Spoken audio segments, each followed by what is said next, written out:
കൊയിലാണ്ടി എടവണ്ണ സംസ്ഥാന പാതയിൽ വീണ്ടും വാഹനാപകടം. അമിത വേഗതയിലെത്തിയ കണ്ടെയ്നർ ലോറിയാണ് അപകടത്തിൽപ്പെട്ടത്. റോഡരികിലെ ഫെൻസിംഗിൽ ഇടിച്ച വാഹനത്തിൽ കുടുങ്ങിയ ജീവനക്കാരെ മുക്കം അഗ്നിരക്ഷാസേന എത്തി രക്ഷപ്പെടുത്തുകയായിരുന്നു. അമിത വേഗതയിലെത്തി നിയന്ത്രണം വിട്ട് റോഡരികിലെ ഫെൻസിംഗിൽ ഇടിച്ച മിനി കണ്ടെയ്നർ ലോറിയിലെ ക്യാബിനിലാണ് വാഹനത്തിലെ ഡ്രൈവറും സഹായിയും കുടുങ്ങിയത്.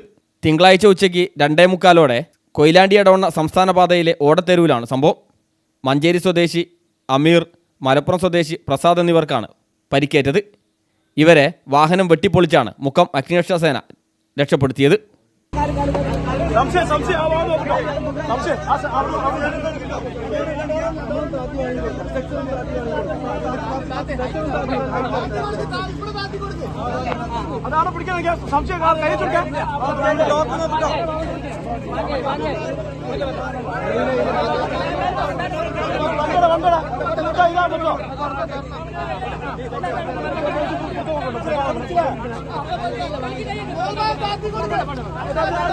മലപ്പുറത്ത് നിന്ന് ഭക്ഷ്യവിഭവങ്ങളുമായി മുക്കം ഭാഗത്തേക്ക് പോവുകയായിരുന്ന ഐഷർ കണ്ടെയ്നർ ലോറിയാണ് അപകടത്തിൽപ്പെട്ടത്.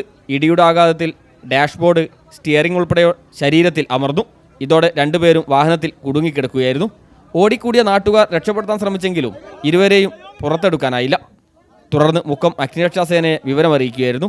Station officer M Abdul Gafoor, assistant station officer Joy Abraham എന്നിവരുടെ നേതൃത്വത്തിൽ അഗ്നിരക്ഷാസേനയും നാട്ടുകാരും ഹൈഡ്രോളിക് കട്ടർ, സ്പ്രെഡർ എന്നിവ ഉപയോഗിച്ച് ഏറെ പണിപ്പെട്ടാണ് ഇരുവരെയും രക്ഷപ്പെടുത്തിയത്. അരീക്കോട് ഭാഗത്തുനിന്ന് മുക്കം ഭാഗത്തേക്ക് പോകുമായിരുന്ന ഈ ഒരു ഐച്ചർ വാഹനമാണ് റോഡരികിലെ ഈ ബാരിക്കേഡും മറികടന്ന് ബാരിക്കേഡിന് മുകളിലൂടെ ആയിട്ട് ഇടിച്ച് വാഹനത്തിൽ 2 ജീവനക്കാർ, ഡ്രൈവറും അതേപോലെ ഡ്രൈവറെ മറു സൈഡിലുള്ള ജീവനക്കാരനും കുടുങ്ങി കിടന്നിരുന്നത്. രണ്ടുപേരുടെയും കാൽഭാഗം പൂർണ്ണമായും ബോണറ്റ് അമർന്നുകൊണ്ട് കുടുങ്ങി കിടക്കുന്ന കണ്ടീഷനായിരുന്നു. എന്തായാലും മുക്കം ഫയർ സർവീസും നാട്ടുകാരും പോലീസും ഒക്കെ എത്തി നമ്മൾ ഹൈഡ്രോളിക് കട്ടറുകൾ, സ്പ്രെഡറുകളൊക്കെ ഉപയോഗിച്ചു സ്പ്രെഡ് ചെയ്തിട്ടാണ് രണ്ടുപേരെയും പുറത്തെടുത്തിട്ടുള്ളത്.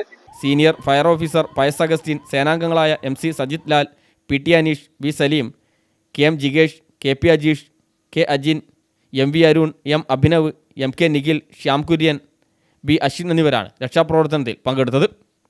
CTV പ്രാദേശിക വാർത്ത, മുക്കം.